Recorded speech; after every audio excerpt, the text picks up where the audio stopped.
입니다. 네, 오늘 주제는 라면인데 여러분 라면 좋아하시나요? 네. 무슨 라면 좋아하시나요? 진라면요.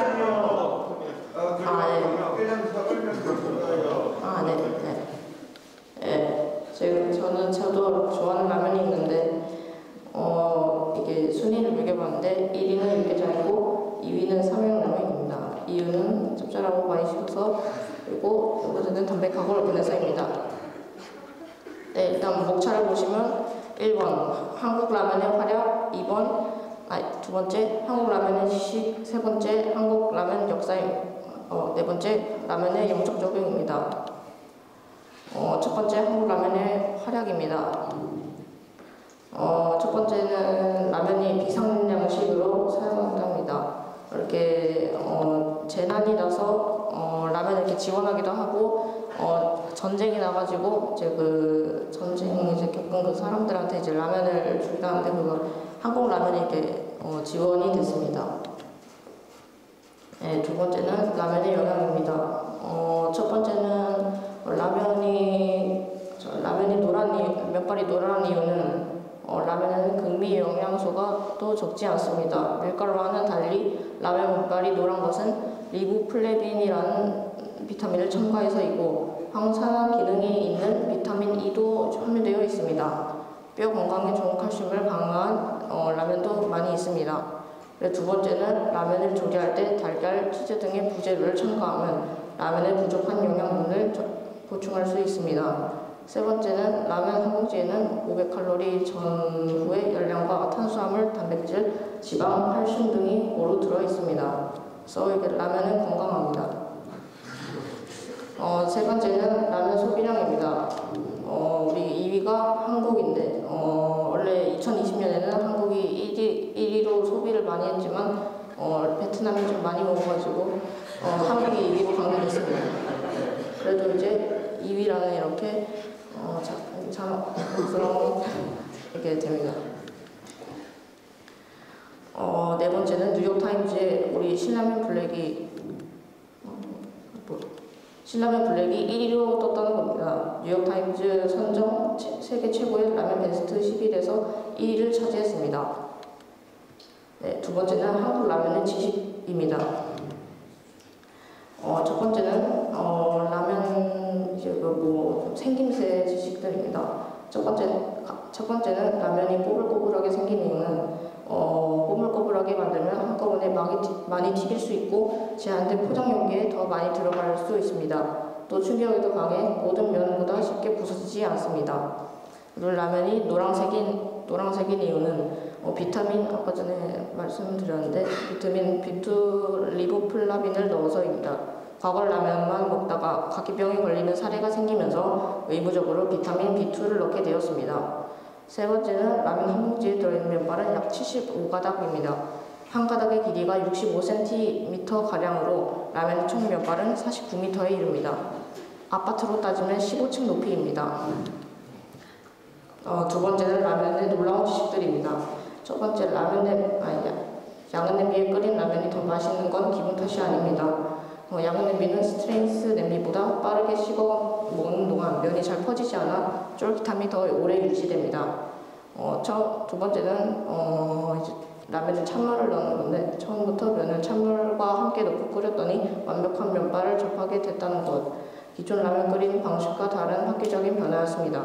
이렇게 찬물에 끓이는 라면은 덜 붓고 생면 맛이 납니다. 참고로 물은 조금 덜 넣어야 합니다. 세 번째는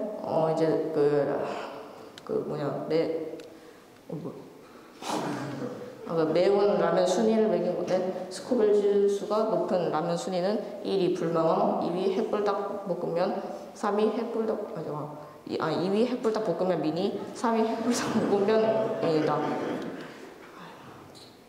세 번째, 라면의 역사입니다. 먼저 라면의 탄생을 알아보겠습니다. 라면은 제2차 세계대전이 끝난 뒤 극심한 식량기근을 해결하기 위해 일본에서 대만계 일본인인 안도 모모후가 발명하였습니다. 당시 미군 구호품으로 밀가루가 많이 있었기에 이를 이용한 새로운 식품을 고안하게 되었습니다. 그리하여 라면이 탄생하게 되었습니다. 그리고 두 번째는 한국의 라면 탄생 과정입니다. 6.25 전쟁이 끝난 후 한국이 입은 피해는 막대했는데 이것을 복구하려고 전중용 회장이 1963년 인스턴트 라면 제조 기술을 배우기 위해 일본으로 건너갔습니다. 하지만 당시에는 일본도 개발 생산한 지 몇 년 안 되었기 때문에 기술을 얻는 것은 매우 힘들었습니다. 세 번째는 삼양인입니다. 그렇게 그 정중용 회장이 이곳저곳 전전하던 중 그는 일본 라면 2위 업계인 묘조식품의 오노이 사장을 만나게 됩니다. 근데 그 사장은 한국의 피폐해진 식량 사정을 들은 오쿠이 사장은 기술료를 받지 않고 라면에 대한 모든 기술을 넘겨주었습니다. 이 기술은 비서실장에게도 가르쳐주지 않은 기술이었습니다. 그러면서 삼양식품이 정상궤도에 오를 때까지 지원을 아끼지 않겠다고 말하며 기술자까지 보내주는 등 그는 삼양의 은인이었습니다. 그리하여 한국의 라면이 탄생하였습니다. 이것이 바로 최초의 삼양라면입니다. 네 번째는 영적 적용입니다. 저는 이 라면이라는 뼈를 준비하면서 하나님의 자비하심이 떠올랐습니다. 그리고 이런 구절이 생각났습니다. 압제받은 자를 위하여 공의를 행사하시며 굶주린 자들에게 양식을 주시는도다. 시편 146편 7절. 우리가 6.25 전쟁 때 하나님께서는 우리를 불쌍히 여기셔서 우리가 패폐해진 것을 보시고 압제받은 자를 위하여 굶주린 자들에게 양식, 그러니까 이제 라면을 주신 것을 저는 깨달았습니다. 네. 이렇게 굶주린 자. 네. 그리고 또 있습니다. 이 라면이 옛날에는 엄청 비싸고 구하기 힘든 거였는데 그런데 지금은 아주 쉽게 편의점에서 할 수 있는 것처럼 성경도 옛날에는 엄청 귀했는데 지금은 말씀 보존마켓 가게에서 이렇게 살 수 있다는 것입니다. 그래서 이 구절이 떠올랐습니다. 이 성경이 오늘날 너희 귀에 이루어졌느니라. 누가복음 4장 21절. 옛날에는 귀에 안 이루어졌지만 지금은 이루어졌습니다. 네, 제 발표 들어주셔서 감사합니다. 안녕하세요. 중3 선생님입니다. 오늘 제가 발표할 주제는 바로 체벌인데요. 여러분들은 체벌하면 어떤 것이 생각나나요? 체벌이란 몸에 가해지는 물리적인 벌을 뜻합니다. 대한민국에서는 가정이나 학교에서 교육을 목적으로 신체적으로 고통을 주는 행위를 일컫는 표현이라고 정의됩니다. 체벌은 장소에 따라서 구분되며 가정체벌, 군대체벌, 그리고 학교체벌이 있습니다. 체벌의 기원과 역사입니다. 체벌의 역사는 아주 오래되었습니다. 근대 전까지는 사회의 죄수에게는 형벌로 태형을, 아동이나 청소년들에게는 형벌보다 강도가 낮은 벌을 주는 것이 보편적이었습니다. 유럽에서는 체벌의 역사가 고대 그리스 때부터 이어졌으며 그 역사는 유럽의 모든 나라와 역사에 영향을 끼쳤습니다. 유럽의 체벌은 역사 기록물과 사파를 보면 알 수 있듯이 만연해 있었습니다. 기독교의 영향도 있었는데요. 이런 레위기와 원죄론을 바탕으로 체벌이 정당한 것을 넘어서 신성시 되기도 했습니다. 특히 중세시대의 체벌은 가톨릭회 학교, 수도원의 고위 성직자들의 관습이 되기도 했는데요. 이런 서양의 체벌은 2차 세계대전 이후 인권 문제의 논의가 활발해지면서 학교와 가정 등 체벌이 존재하는 곳에서 금지되기 시작했습니다. 대한민국의 경우에도 체벌은 과거에도 오랫동안 사용되었으며 기록을 통해 거슬러 올라가면 조선시대부터 2010년대까지 그리고 1000년 이상 지속된 관행입니다. 조선시대의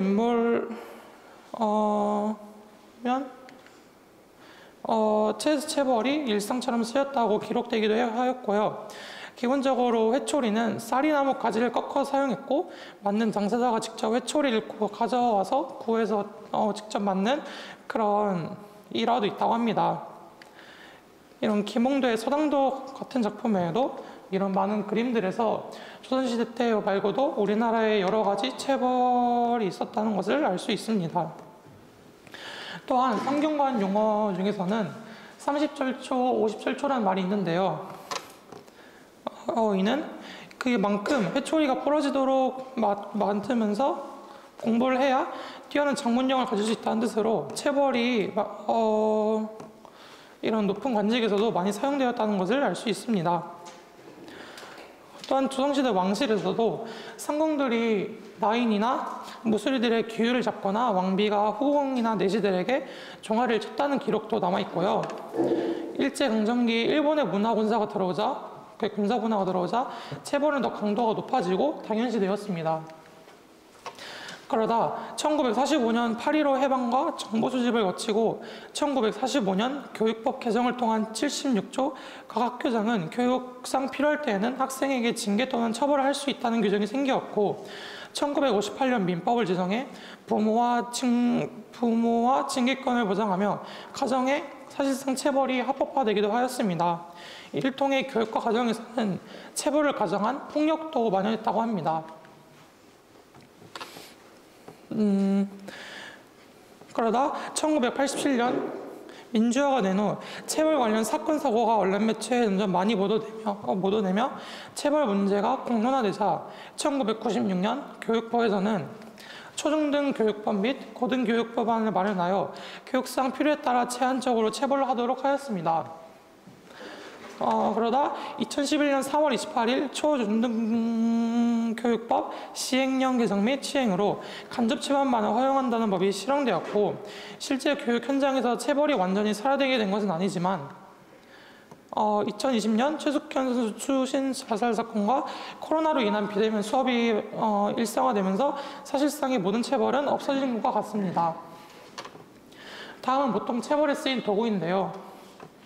공식적인 것은 아니지만 2005년 국내 커뮤니티 사이트인 CNC에서 학교 생활을 위트 풍자를 위한 학교 대사전이라는 에세이로 나온 자료입니다. 체벌에 쓰인 도구로는 일산 초등학교에서 쓰여 논란이 된 급식판, 국자, 체육교육에서 많이 쓰인 것으로 보인 죽도, 목검, 이런 경찰봉, 볼펜, 분필, 단소, 뿅망치, 작체 공구로 만든 나무 회초리, 외부 바이올린, 활, 드럼, 스틱, 장구채 등등 생활에 쓰이는 단단하거나 기다란 도구 모든 것을 체벌용 회초리를 쓰는 것 같습니다. 다음은 서울 크리스찬 중고등학교의 체벌인데요. 서울 크리스찬 중고등학교는 성경에 하나님께서 그리스도인들에게 권면하신 죄악에 있어 지키지 않는 자들을 위한 징계된 내용을 토대로 학생들이 학교 재학 중 학급 교사 지도 사항을 어긋나거나 주의 사항의 경고를 받았는데도 불구하고 또 같은 잘못을 반복한다면 체벌을 내리게 됩니다. 서울 크리스찬 중고등학교의 체벌은 비공식적인 세상의 타 학교 내 또 다른 차이점이자 장점이라고 말할 수 있습니다.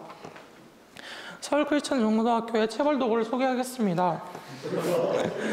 앞서 학교의 체벌 규칙과 선생님들에 대한 비하나 대적 아니면 부정적인 목적이 아닌 오히려 소개 목적이 이겠습니다. 먼저 강전 선생님의 통대나무 회초리인데요. 자주 사용되진 않지만 학교의 공식적인 처벌이나 강전 선생님의 교과 수업 시간 체벌이 필요할 때 사용됩니다. 최근 박우근 선생님께서 사용하시다가 회초리에 금이 간 걸로도 유명합니다. 이렇게 된 거고요. 다음은 박우근 선생님의 통나무 회초리인데요. 아니다. 휘어지는 대나무가 회초리인데요. 자주 사용되는 편이며 공식적인 처벌보다는 가볍지만 지속적인 잘못 혹은 누군가의 위협을 용도로 사용됩니다. 그리고 아무래도 오래된 탓인지 결대로 부러져서 다른 회초리를 사용하시기도 하는데요. 바로 박 선생님의 통나무 회초리입니다. 그림으로 잘 되시지 끝이 갈라서 테이프로 붙였는데 그래서 오래된 회초리이며 한번 맞으면 나무의 무게감 때문에 속에서 타는 듯한 고통을 느낄 수 있습니다. 다음은 손정 선생님의 당구채 막대 회초리인데요. 이 회초리는 선생님의 야자 감독 시간이나 아니면 중학교 저학년 반에서 많이 사용된다고 합니다. 학생들 사이에서 엑스칼리버로도 불리며 선생님의 회초리가 한 몸이 되어 뼈를 맞는 고통이라고도 하는데요. 다음은 김 선생님의 30cm 자회초리입니다. 22학년도 1학기에 많이 사용되었고 이는 체벌의 전성기를 이끌기도 하였습니다. 이 평면으로 맞으면 아프지 않기 때문에 그걸 아신 선생님께서 이렇게 사이드에 있는 스테인리스 자로 때리기 시작하였고, 그리고 어떤 학생이 맞다가 그 스테인리스가 부러지거나 나가가지고 선생님께서 다른 회초리를 공부해 오셨는데요. 바로 김 선생님의 경찰 공봉 회초리입니다. 플라스틱 재질이며 전 경찰들이 지난 무기로 사용하던 모델 PB51과 같은 형태입니다. 생긴 것과 다르게 맞으면 따갑기 때문에 선생님이 곤봉을 드실 때마다 학생들의 원성이 잦아졌다는 일화도 있습니다. 그 외에도 20년 정도 된 우리 학교의 역사만큼 다양한 체벌이 존재를 했는데요. 이 세상에는 점점 체벌이 사라지고 있고 그만큼 교사의 권위는 떨어지고 있습니다. 학생들은 교사의 권위에 순종하지 않고 있기 때문입니다. 회상이 마지막이라는 것을 보여주고 있는 것입니다. 회상에서 체벌은 있어야 한다, 없어야 한다, 그리고 마땅하다라는 그런 여러 가지 토론을 하는 사람들도 생기고 있는데요.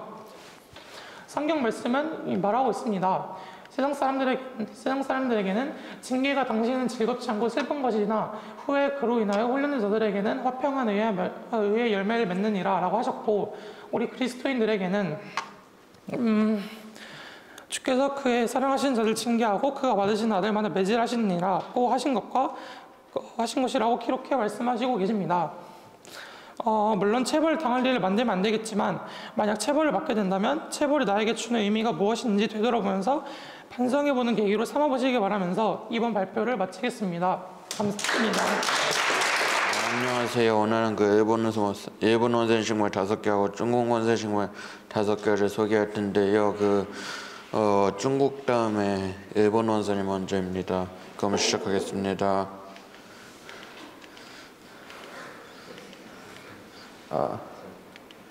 이게 보시는 것처럼 피라칸타인데요. 주로 관상식물로 심고요. 주로 분재로도 많이 사용되는 식물 중 하나예요. 이번 겨울에 화원에서 보니까 피라칸타를 좀 많이 판매를 하더라고요. 뭐 많이는 아니지만요. 중국의 대표적인 식물 중 하나예요. 이건 고쿠하고요. 절화용으로 많이 이용하는 식물 중 하나인데요. 대국, 소국, 중국으로 나뉘면 중국은 중간 국화를 말해요. 절화로 많이 이용하고요. 관상용으로 많이 심어요. 국화의 원종은 잘 찾을 수가 없고 열매는 안 맺어요. 이건 백송인데요. 중국의 대표적인 나무 중 하나예요. 도입된 지 오래라서 한국산 식물로 여겨지는데요. 대부분 중국에서 도입해온 식물들 중에서도 한국 원산의 식물처럼 여겨지는 경우가 있는데, 대표적으로 모공화나, 원래 모공화는 한국산이 아니고 중국과 인도 원산이고요. 살구나무나 자두나무도 모두 중국 원산인데요. 대부분 우리나라 식물로 다 여겨요. 예. 백성도 한국게 아니고 중국 거인데 그냥 한국산 식물로 여기는 게 대부분이고요. 예, 그렇습니다. 수피가 하얘서 백송이라고 부르는 것 같아요. 예.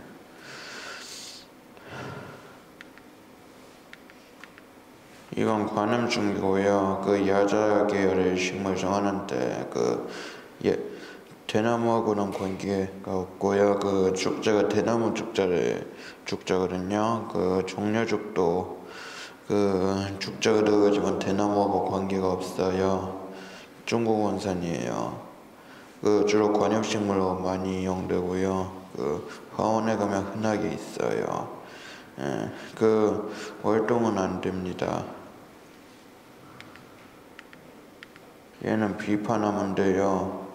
잎이 비파를 닮아서 그런 것 같아요. 비파라는 게 중국의 악기거든요. 예. 그러니까 그 지금은 묘목이고요. 열매는 다 자라야 달리고 중국 원산의 식물인데요. 그 월동이 안 돼요. 그 앞에서 본 피라카타는 월동이 되긴 되는데요. 그 비파나무는 월동 안 되고요. 그 주로 열매를 식용하기 위해서 많이 써요. 열매는 주로 술을 담가 먹는 용도로 많이 써요. 과일 중에서 흔하지가 않아요. 그 슈퍼 가면 그 과일이 흔하긴 흔한데 비파나 다른 열대 과일은 많이 흔하지가 않아요. 장미과의 식물이고요. 꽃은 뭐 그렇게 흰색으로 피는데 꽃잎이 작고 향기가 좀 좋아요.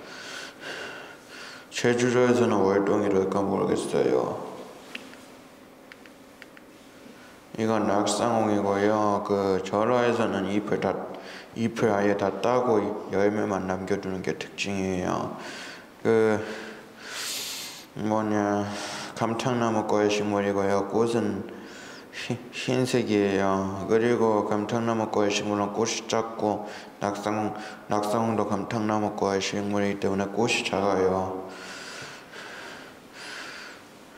대부분 낙상홍 같은 경우에는 꽃보다는 열매를 관상하기 위해서 많이 심고요. 단풍도 볼만해요.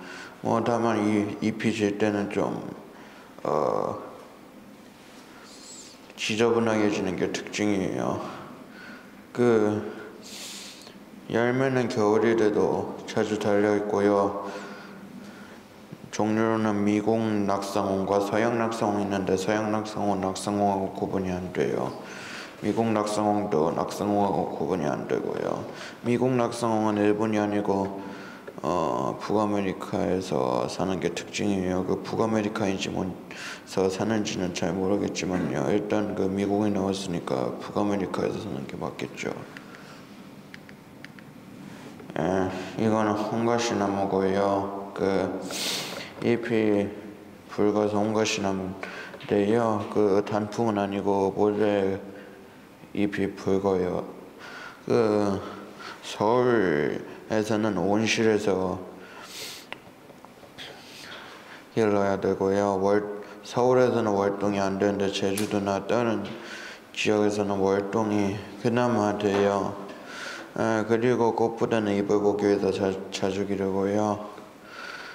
그러니까 이거를 뭘로 설명하자면 사실 홍가시나무는 가시나무가 아니에요.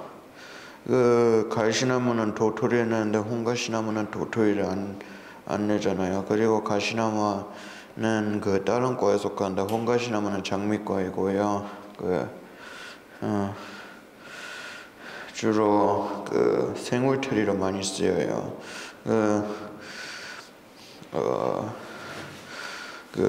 세종시에서는 월동이 되는지 그냥 심어놔도 잘 자라나 봐요. 대표적으로 제주도에 가면은 홍가시나무 울타리가 있고요. 대표적인 품종인 레드로빈이라는 품종이에요. 얘는 금성이고요. 그 나고송 건데요. 그 소나무는 아니에요. 소나무보다 나고송하고 비슷하게 생겼고요. 그 금성도 일단은 그 추위에 약한 걸로 알고 있어요. 일본 원산이고요. 일본 원산은 이고요. 그 소나무하고 비슷하게 생겼는데 소나무는 아니에요. 반면에 나고송과의 식물이고요. 금송도 소나무는 아니에요. 금송은 소나무보다는 다른 나무에 좀 가까워 보이는데 주로 금송은 야외에서도 기르는데 나고송은 미니관염으로 기르는 게 특징이에요. 나고송은 소나무보다는 다른 나무하고 가깝게 생겼어요. 이건 은쑥인데요. 그 은쑥은 야생동으로 야생을 하진 않고 일단 그 재배를 한다고는 나와 있어요. 그 원산지가 일본이고요. 다른 나라에도 원산지 연설이 있어요. 주로 잎을 보기 위해서 많이 기르고요. 암석 정원에다가 식재도 참 좋겠어요. 쑥 맞고요. 국화과예요. 쑥도 국화과이기 때문에 은쑥도 국화과이고요. 쑥의 종류 중 하나인데요. 주로 관상용으로 심어요. 먹을 수는 없죠. 죄송해요. 이거는 소철인데요. 다육식물이에요. 주로 한국에서는 월동이 안 되기 때문에 온실이 아니면 키우기 어렵고요. 서울식물원 같은 식물원에서 주로 많이 식재하는 나무 중 하나예요. 주로 대표적으로 온실 쪽에서 많이 식재를 하고요. 유사종으로는 디아나넨시스 소철 유사종이에요. 유사종으로는 디아나넨시스 소철과 카이렌시아나 소철이 있고, 카이렌시아나 소철은 호주 원산이에요.